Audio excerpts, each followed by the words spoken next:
Bom, beleza. Se chegar mais alguém, a gente já vai começar a aula de hoje, tá bom?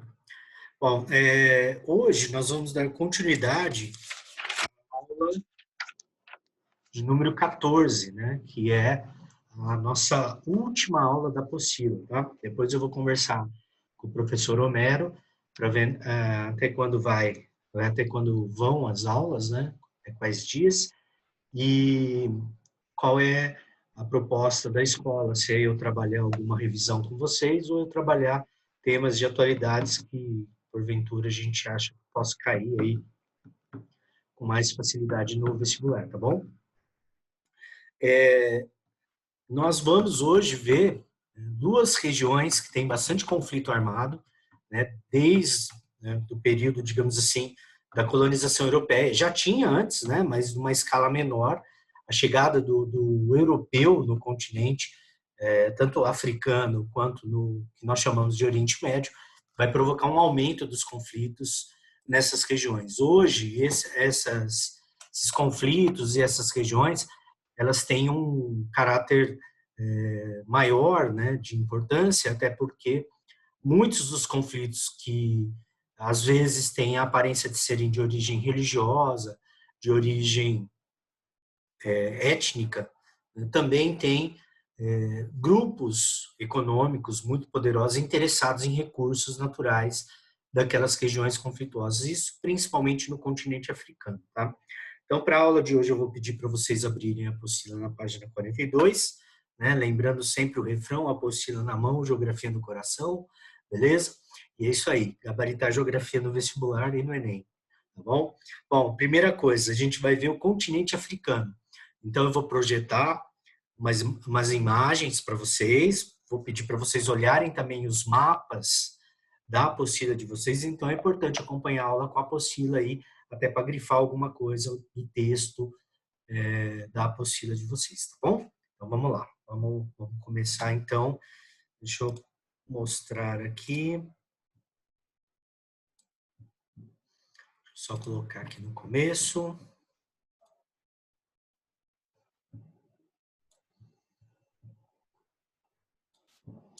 Certinho? Então tá aparecendo a África para vocês aí.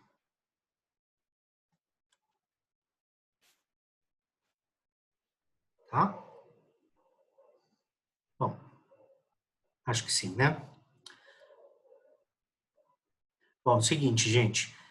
Quando nós falamos de continente africano, nós não podemos esquecer, em primeiro lugar, que o continente africano ele é muito grande, ele é um continente que tem aí uma diversidade muito grande de paisagens, de povos, de culturas, uma riqueza cultural muito grande, uma riqueza étnica muito grande. Tem as suas regiões que nós falamos, né? Então você tem divisões aí, né? Que são bastante marcantes. Mas basicamente eu quero que vocês deem uma olhada agora nas dimensões do continente, né? Então o norte da África aqui, se você observar, ele vai ter contato ali através do Mar Mediterrâneo com o continente europeu, né? A gente tem uma outra coisa que o Mar Vermelho, ó, ele vai separar o continente africano do chamado Oriente Médio, principalmente aqui, ó, da Península Arábica. Essa região aqui, ó, onde a gente tem a Somália, Djibouti, Eritreia e Etiópia, é chamada de chifre africano, tá bom? Então, ela é a entrada aqui do Mar Vermelho, né? Então, aqui você tem um importante golfo aqui, né? Certo? Depois você tem a ilha de Madagascar, que tem uma biodiversidade muito grande, mas que está sendo muito devastada pela expansão agropecuária, né? Nós temos uma região aqui chamada Golfo da Guiné, que é muito rica em petróleo, então atualmente você tem problemas aí, né, relacionados ao petróleo, principalmente na Nigéria, que é o maior produtor atual do continente africano de petróleo, né? Nós temos também toda essa porção norte aqui, o deserto do Saara, que é o maior deserto do mundo, cortada pelo Trópico de Câncer. Aí você tem o meridiano de Greenwich, cortando também o continente africano, a linha do Equador, né, passando bem pela região que é chamada região, né, equatorial da África, que é onde você tem um dos rios mais caudalosos do mundo, o rio Congo, né, a bacia do rio Congo, daí o país aqui chamado Congo, né, e a República Democrática do Congo também.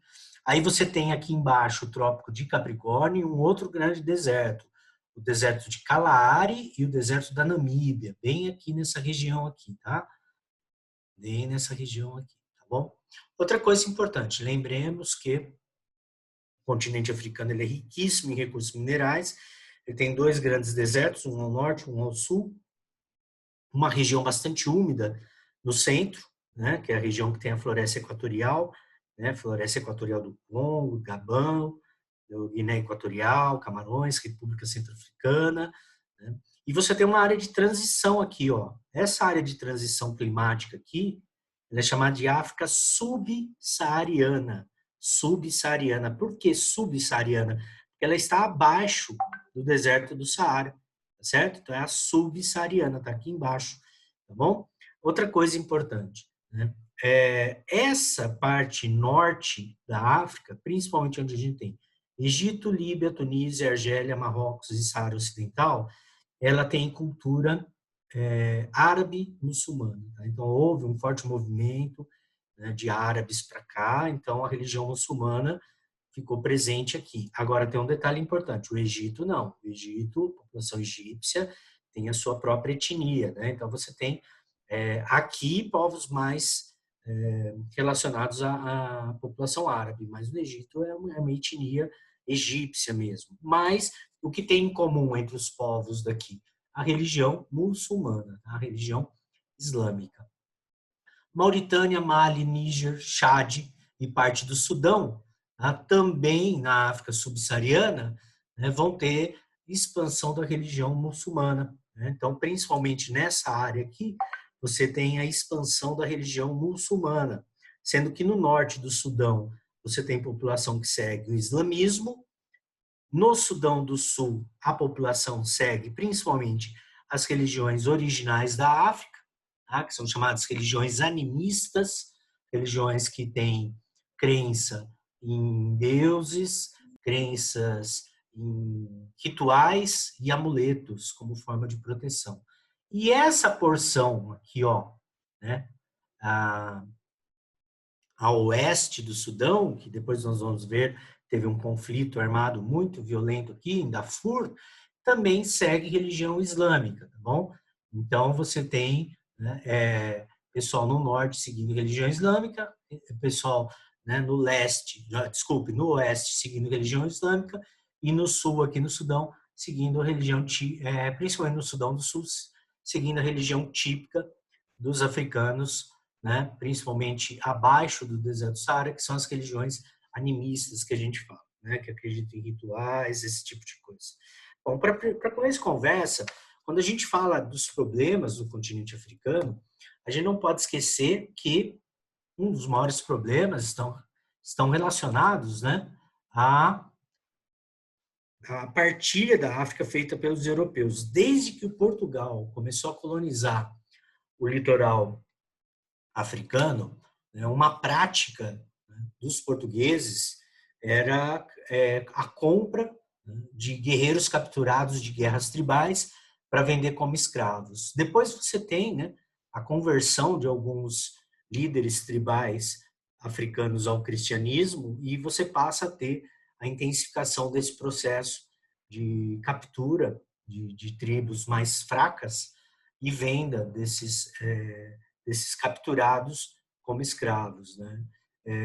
A escravidão ela foi muito rentável para Portugal. Portugal foi o principal comerciante, né, de escravos. Tem uma história violentíssima, né? Se vocês quiserem, eu indico um livro muito bom, né? Tem esse livro aqui do Laurentino, né? Chama Escravidão. Né? Esse livro aqui é fantástico. Ele conta todos os horrores da escravidão, né? Passando desde da história no continente africano e vindo até aqui para o nosso país, né? Então, nada mais, quando tiverem um tempo, se puderem, leiam esse livro aqui. Tá? Tem vários outros livros importantes aí que você pode ler. Tem livros bastante legais também. Esse aqui é uma coleção da Martin Claret, muito legal, que você compra baratinho, chamado Pocket Book, né? Livros de bolso. que são contos, mitos e lendas da África. Né? Isso aqui é muito legal, por quê? Porque isso aqui desmistifica para nós a ideia de um continente africano com a presença europeia. Né? A gente ouve muita história da ocupação europeia na África e se prende pouco ao que é a cultura típica da África mesmo, né? A procurar entender a riqueza desse povo, a diversidade desse povo. E esse livrinho aqui é muito legal, porque eles são contos e mitos de vários povos africanos. E eu quero chamar a atenção de vocês para esse mapa aqui. Dá uma olhadinha. Esse mapa é o mapa original da África sem a ocupação europeia. Ou seja, essas divisões aqui são as divisões tribais, são as divisões étnicas, são as divisões culturais originais do continente africano e do povo africano. Então, uma forma que os europeus ocuparam esse território foi colocando dentro de um mesmo país, obrigatoriamente, através da violência, obviamente, né? da pólvora, né? Do aço, né? Obrigando, né? Esses africanos a ficarem convivendo, né? Mesmo tendo aí culturas, etnias diversas. Então, muito dos problemas que nós temos hoje nesse continente é a guerra, né, relacionada às diferenças étnicas tribais que a gente observa nesse mapa aí. Né? Então, muitas vezes, um grupo, né, econômico que é um determinado recurso mineral de uma região africana, então ele fornece dinheiro, armas, equipamentos para que uma determinada etnia chegue ao poder e aí ela passa a agir com violência com relação ao restante do povo que não pertence a essa etnia. Então, eu indico para vocês alguns filmes, tá? Às vezes, vendo um filme, você entende o contexto. Tem alguns filmes sobre a África que eu acho muito bons. Você tem Diamante de Sangue, esse filme é fantástico. Ele vai mostrar como é que foi e como é que é a indústria dos diamantes que pegavam, principalmente aqui em Serra Leoa, financiavam uma guerra civil, né, para poder dominar as áreas de retirada de diamante, onde havia escravidão da população, né, e trabalho infantil, e também aonde se formavam os exércitos de crianças, né, eram chamados as crianças soldado. Né. Então, Diamante de Sangue é muito legal, ele é baseado numa história verdadeira, e é um filme também que tem um pouco de tudo, né? Tem aventura, tem drama, tem história, né? E é considerado um dos melhores trabalhos do Leonardo DiCaprio. Falam que foi esse um dos filmes que mostrou o quanto ele é bom como ator mesmo, né? O que mais? Hotel Ruanda, também um outro filme fantástico, conta a história do conflito em Ruanda entre Hutus e Tutsi. Um outro filme também imperdível é O Último Rei da Escócia. Esse é fantástico, conta a história do ditador e que contrata um médico escocês. Então, daí o nome Último Rei da Escócia é uma relação com o poder que ele tinha ali como médico do ditador. E depois é que ele começa a perceber que ele está dentro de uma ditadura, ele quer fugir, aí ele tem um certo problema. Mas é um filme também muito bom. Tem alguns que são mais assim, né? Vamos falar mais um pouco mais da paisagem, se você quiser ver, tem África dos Meus Sonhos, é muito bonito. Tem um filme também que é muito legal, uma aventura, chama A Sombra e a Escuridão. Esse já é do período da colonização inglesa, aqui na região do Quênia. Tá? Os ingleses têm que construir uma ferrovia e 2 leões começam a atacar os trabalhadores. É uma história verdadeira também. Esses 2 leões estão embalsamados no Museu de História Natural de Chicago. Tá? Eles estão lá. A Sombra e a Escuridão. Por que os nativos chamavam esses leões de A Sombra e a Escuridão? Primeiro, porque eles atacavam à noite, e segundo, porque eles se divertiam atacando humanos, coisa que não é comum ali, né? Até hoje, os biólogos, os veterinários estudam o caso desses 2 leões. Né? Mas, enfim, dá uma digitada lá na internet, filmes que falem sobre a África, você vai ver que tem muita coisa, tá? E então a África tem essa riqueza, mas também tem esse histórico, né? Primeiro você tem o problema, né, dos europeus quebrando essas fronteiras naturais, tribais, Segundo, oprimindo a população. Terceiro, né, criando um tráfico negreiro lucrativo e que vai criar uma desestabilidade social muito grande nessa configuração tribal aqui. Primeiro porque, né, acredita-se que no período que vai do século XV até mais ou menos o século XIX, a grande quantidade de mão de obra mais masculina que foi retirada do continente africano desestabilizou a economia de várias regiões da África. Então você teve as mulheres tendo que assumir um papel de liderança e até elas conseguirem, né, ocupar esse papel de liderança e esse papel de agricultoras, de mantenedoras da família, né? Levou tempo, levou muita necessidade de organização, sofreram muita violência e ainda sofrem. O continente africano é um continente onde há muita violência contra a mulher, há muita violência contra as crianças. Então, tudo isso a gente pode falar que é resquício do modelo colonial europeu, tá bom? Bom, a apostila de vocês eu vou pedir para vocês me acompanharem aí.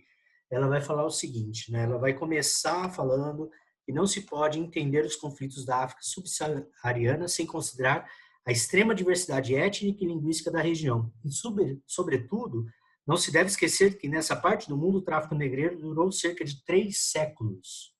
Esse processo histórico deixou marcas profundas no relacionamento entre grupos capturados e captores, que o tempo não tem como apagar.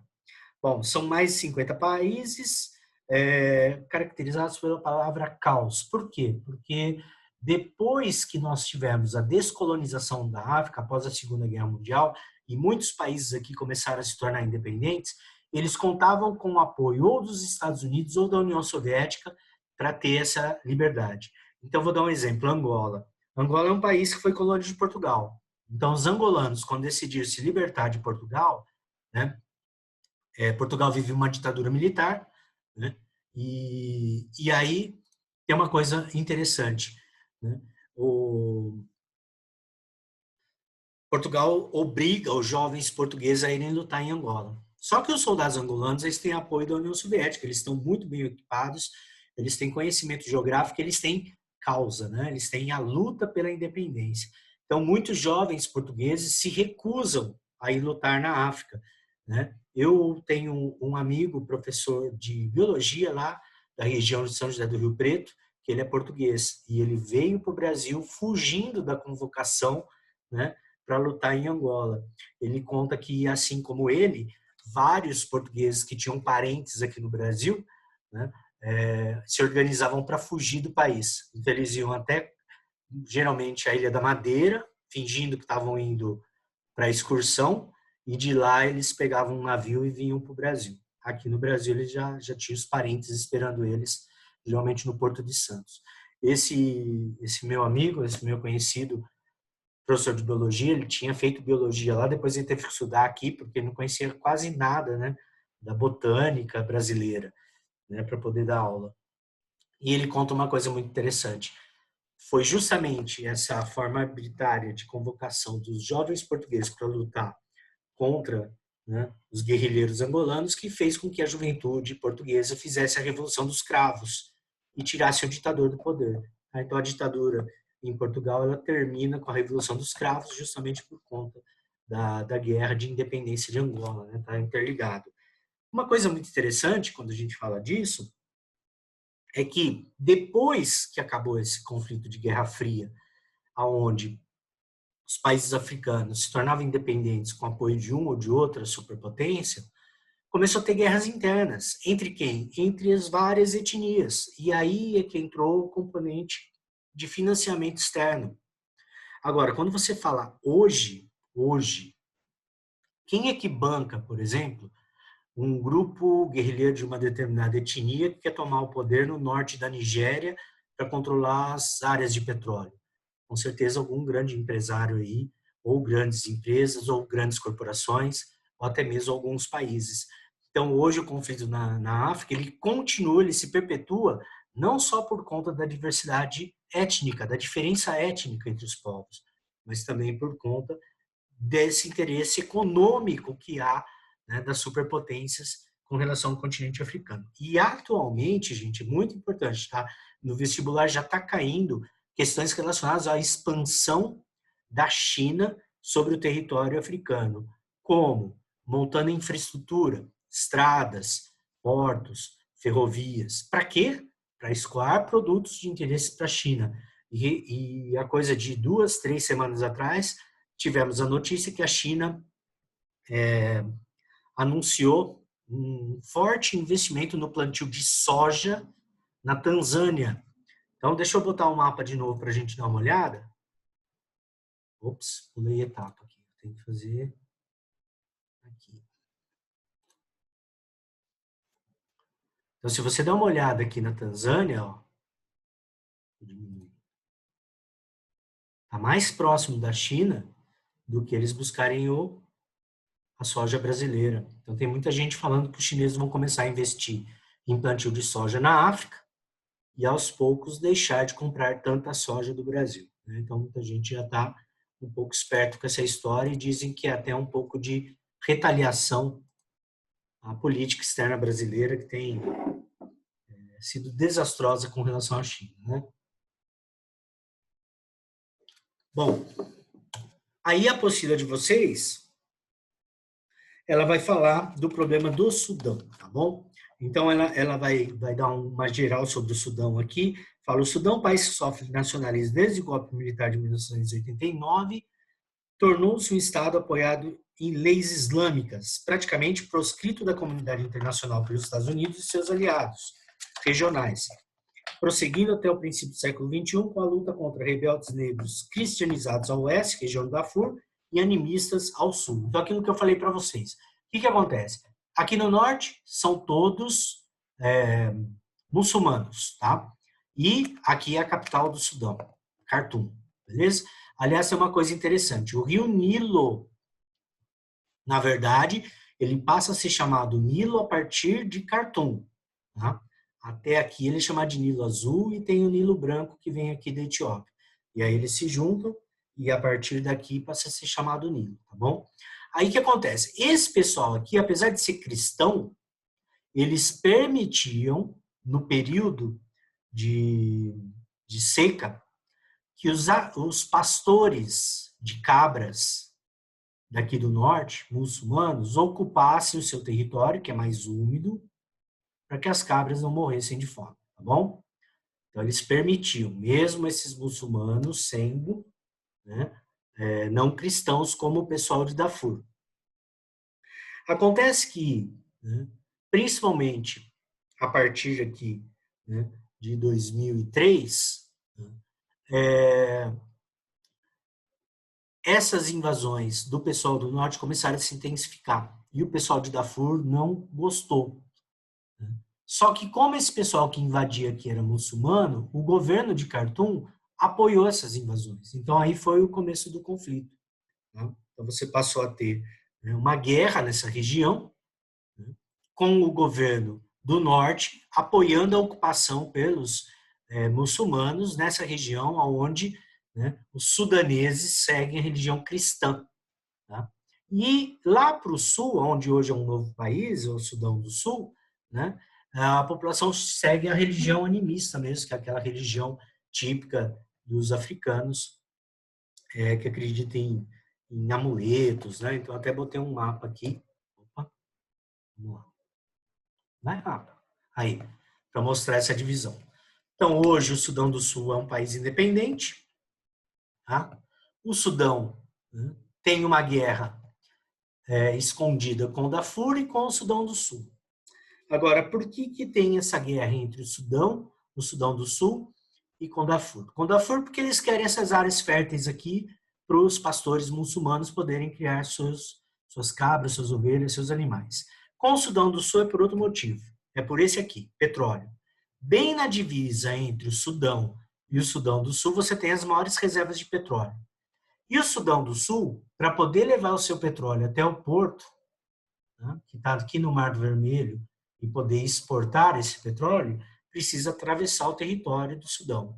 Então, foi feito um acordo, né, onde o Sudão do Sul paga taxas para usar os dutos do Sudão para escoar o seu petróleo. Acontece que eles não estão aceitando. Né?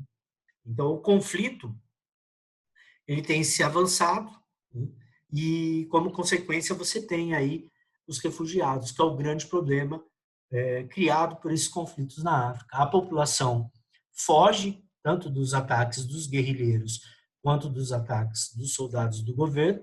Se são agricultores, eles têm a sua produção confiscada ou pelo governo ou pela guerrilha, ou seja, a população está sempre numa condição de sofrer violência, de não ter o que comer, de ter o seu trabalho roubado, a sua colheita roubada.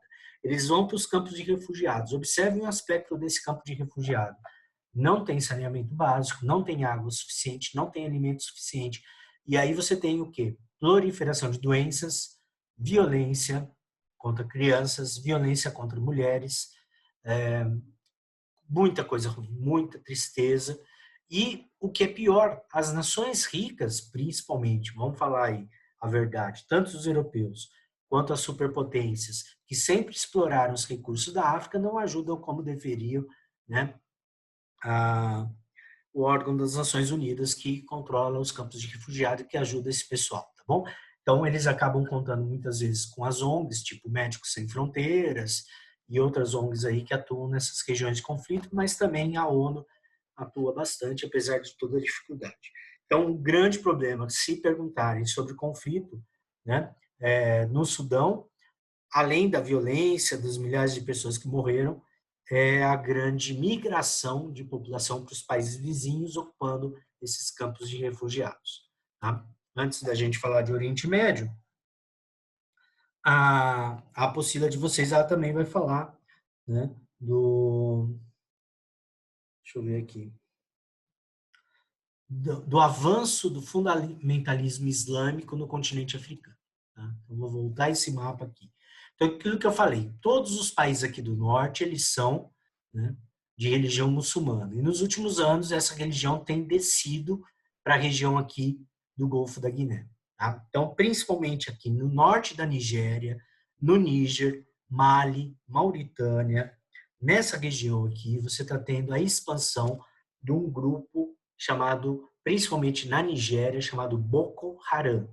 O Boko Haram é um grupo radical que quer que as leis islâmicas sejam as leis que vão reger a população. Eles não admitem, por exemplo, liberdade nenhuma para as mulheres. Então, uma das ações do Boko Haram é sequestrar as meninas nas escolas e criá-las nos seus acampamentos para se tornarem esposas dos seus soldados. E essas meninas, além de sofrerem a violência, serem tiradas das suas famílias, né, de forma violenta, elas também sofrem a violência de casamentos forçados, de serem obrigadas a seguir a religião de uma forma absurdamente radical. Né? Então, elas são proibidas de estudar, elas não podem fazer nada, né? Sofrimento total. Qual que é o problema? O problema é que, geralmente, esses grupos, como eu falei para vocês, eles, além de terem a questão religiosa, eles têm a questão financeira, eles ocupam áreas que têm algum recurso, né, como petróleo, diamantes, minérios, que empresários estrangeiros têm interesse, gente. Então, você acaba tendo, né, esses empresários financiando esses grupos. Aí você vai me perguntar, mas como é que esses recursos saem da África? Tá? Então, vamos pensar da seguinte forma. Hoje em dia, toda área, todo espaço aéreo mundial, ele é vigiado por satélites. Então, hoje, os aviões, você sabe de onde eles estão saindo, para onde eles estão indo, e assim por diante. Agora, acontece que o oceano, todo mundo fala que não tem como fazer essa vigilância. Então, você tem grandes empresas de transporte de mercadorias em navios que são chamados navios fantasmas, que eles desligam um aparelho que é obrigatório todo navio ter para que ele seja achado via satélite.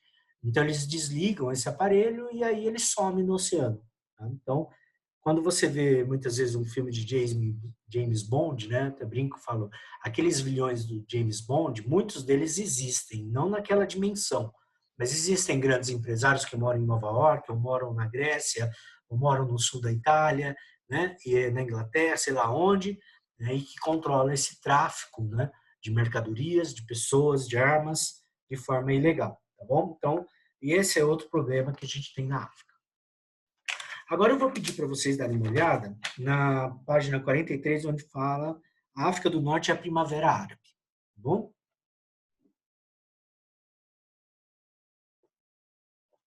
Primeiro eu vou contar uma história.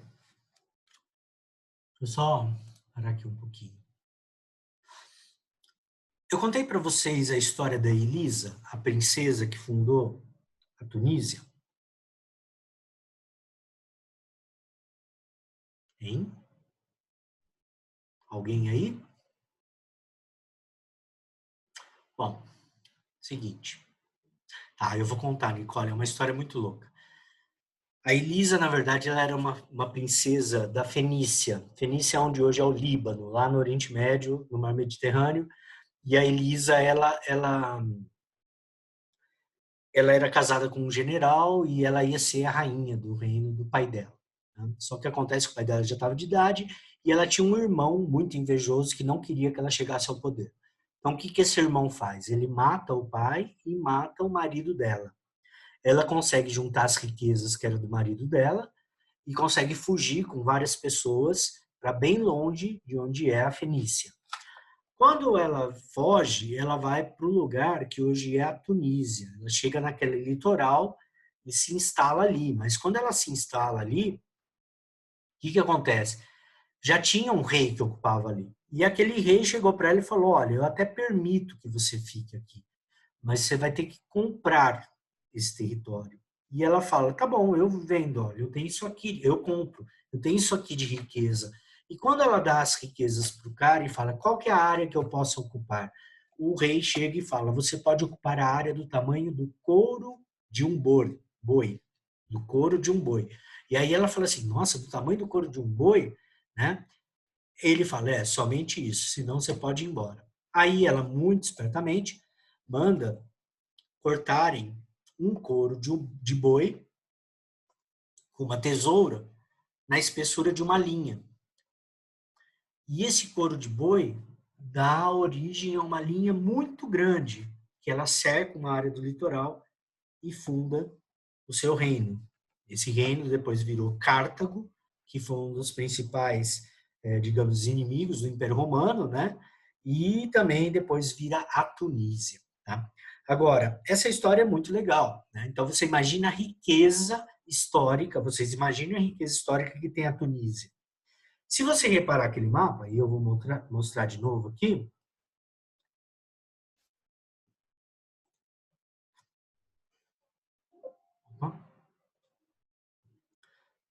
se você reparar, a Tunísia está bem perto da ilha da Sicília, que está bem perto da botinha da Itália aqui, tá? Então, a Tunísia é um dos lugares mais próximos da Europa, no norte da África, né? E foi na Tunísia que aconteceu um movimento de revolta contra os governos ditatoriais, principalmente governos teocráticos muçulmanos, né? Por parte da juventude. E a história da Tunísia, do início do que é chamado Primavera Árabe, é muito triste, porque é a história de um jovem engenheiro tunisiano que não consegue emprego, porque a Tunísia vive uma ditadura, a Tunísia vive uma crise econômica muito grande, e uma ditadura religiosa, né? uma ditadura islâmica também, né? Para reforçar o caráter, né? Opressor. Esses jovens do norte da África, eles têm acesso à internet, então eles veem o que está acontecendo no mundo, eles veem a evolução econômica de muitos países, eles veem a evolução tecnológica, e quando eles comparam com o estilo de vida que eles têm, eles começam a ficar revoltados. E um jovem tunisiano, engenheiro, desempregado, monta uma banca de frutas para poder comprar remédios para os pais de idade dele que já estão doentes. E aí a polícia vai lá e quebra a banca de fruta dele, né? Diz que ele não pode vender as frutas, né? Que ele é proibido. E ele entra em desespero, pega um galão de gasolina, joga no corpo, taca fogo e se mata na praça pública de Tunis, capital da Tunísia. E aí o que acontece? Agora não lembro se foi em Tunis ou se foi em outra cidade. Mas isso fez com que a juventude tunisiana se revoltasse contra o governo, iniciasse, utilizando a internet como forma de comunicação, protestos. E esses protestos vão ganhando uma dimensão tão grande que eles vão se espalhando por todo o norte da África e chega até alguns países, né, do Oriente Médio, como a Síria, como o Iêmen, tá? Mas foi muito forte na Tunísia, na Líbia, no Egito. Tá? Então, foi chamado Primavera Árabe, porque a primavera sempre tem esse caráter de renovação. Tá? Então, o que a gente pode dizer que foi a Primavera Árabe? Foi protestos dos jovens contra a falta de democracia, serviços públicos ineficientes, falta de oportunidades, crise econômica, falta de direitos feministas, falta de direitos civis, ditaduras, tá? E ocorreu em todo esse norte da África, mas com mais força na Tunísia, na Líbia e no Egito. Tá? Na Tunísia, o país ficou dividido, tá? Então hoje você tem um país também melhorou, mas não melhorou muito, a democracia não chegou como deveria. A Líbia também teve o país dividido, então tem um lado que é controlado por forças leais ao Ocidente, que tem apoio dos Estados Unidos, do outro lado tem forças que se aliam principalmente à Rússia, né? Lembrando um pouco a Guerra Fria. O Egito tirou o ditador, né? Mas no Egito o que aconteceu foi que entrou uma outra ditadura e atualmente o Egito vem passando aí, né, por um problema interno de perseguição aos cristãos. Então, as igrejas cristãs estão sendo destruídas no Egito. Durante muito tempo essa opressão, né, dentro do Egito espantou os turistas, que é a principal fonte de renda do Egito. E atualmente o Egito está tentando recuperar esse turismo, né, brecando um pouco a violência contra a população estrangeira, principalmente pelos radicais religiosos que querem implantar no Egito um governo teocrático, ou seja, que siga o Alcorão como regra de vida. Tá? Então, na apostila de vocês está falando de todos esses fatos, né? Então fala até tem um nome aqui, Mohamed Bouazizi, que tacou fogo no corpo em dezembro de 2010, né? Que tirou o Ben Ali, que era o ditador. Depois ele fala do Hosni Mubarak no Egito também, né? Que também foi deposto. E depois vai falar da guerra da Síria, tá? Mas a aula já está acabando, então eu vou parar por aqui. Quando a gente voltar, aí eu vou falar sobre a guerra da Síria e aí a gente vai ver o conflito árabe-israelense, tá bom? Então, beleza. Qualquer dúvida, mandem para mim no chat, tá bom? Até.